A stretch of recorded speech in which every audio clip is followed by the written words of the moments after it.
दोस्तों जय माता दी।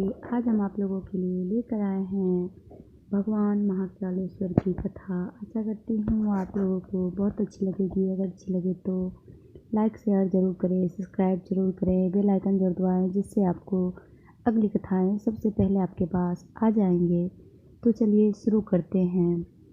उज्जैनी में राजा चंद्रसेन का राज था। वह भगवान शिव का परम भक्त था। शिव गणों में मुख्य मणिभद्र नामक गण उसका मित्र था। एक बार मणिभद्र ने राजा चंद्रसेन को एक अत्यंत तेजोमय चिंतामणि प्रदान की। चंद्रसेन ने इसे गले में धारण किया तो उसका प्रभाव मंडल तो जगमगा ही उठा, साथ ही दूरस्थ देशों में उसकी यश कीर्ति बढ़ने लगी। उस मणि को प्राप्त करने के लिए दूसरे राजाओं ने प्रयास आरंभ कर दिए। कुछ ने प्रत्यक्ष मांग की, कुछ ने विनती की, क्योंकि वह राजा की अत्यंत प्रिय वस्तु थी।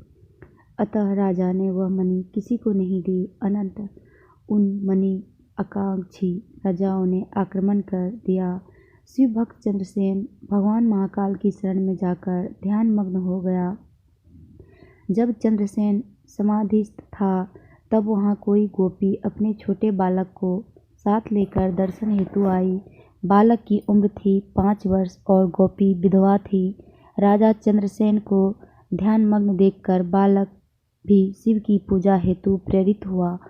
वह कहीं से एक पासन ले आया और अपने घर के एकांत स्थल में बैठकर भक्ति भाव से शिवलिंग की पूजा करने लगा।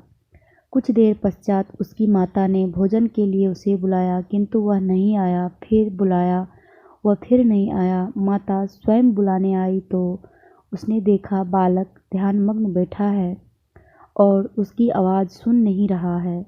तब क्रुद्ध हो माता ने उस बालक को पीटना शुरू कर दिया और समस्त पूजन सामग्री उठाकर फेंक दी।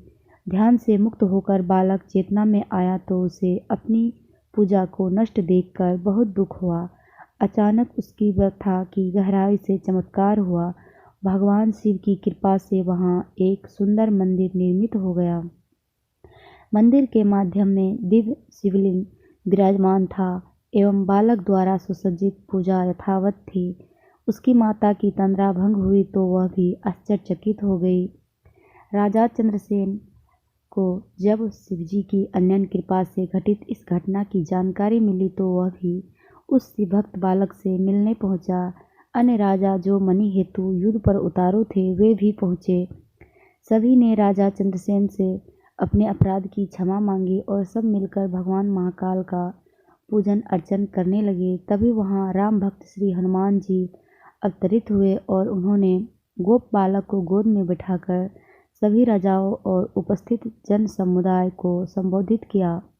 ऋते शिवम न्यान्यतमा गरिरस्ति शरीरनाम एवं गोपसुतो दिष्टया शिव पूजा विलोक्य च अमन्त्रनापि संपूज्य शिवं वाप्तवान् एव भक्तवर सबो गोपना कृतिवर्धन यः भुक्त्वा खिलान् भोगन्ते मोक्षमया प्राप्स्यति। अस्य वंशे तिष्ठभामि नंदो नाम महाशया प्राप्स्ते तथस्य पुत्रत्व कृष्णो नारायण स्वयं। अर्थात शिव के अतिरिक्त प्राणियों की कोई गति नहीं है। इस गोप बालक ने अन्यत्र शिव पूजा को मात्र देखकर ही बिना किसी मंत्र अथवा विधि विधान के शिव आराधना कर शिव तत्व सर्वविध मंगल को प्राप्त किया है। यह शिव का परम श्रेष्ठ भक्त समस्त गोपजनों की कृति बढ़ाने वाला है। इस लोक में यह अखिल अनंत सुखों को प्राप्त करेगा व मरणोपरांत मोक्ष को प्राप्त होगा। इसी के वंश का 8वां पुरुष महाशिवी नंद होगा, जिसके पुत्र के रूप में स्वयं नारायण श्री कृष्ण नाम से प्रतिष्ठित होंगे। कहा जाता है भगवान महाकाल तब से ही उज्जैनी में स्वयं विराजमान है। हमारे प्राचीन ग्रंथों में महाकाल की असीम महिमा का वर्णन मिलता है। महाकाल साक्षात राजाधिराज देवता माने गए हैं। ध्यान से सुनने के लिए धन्यवाद। जय माता दी।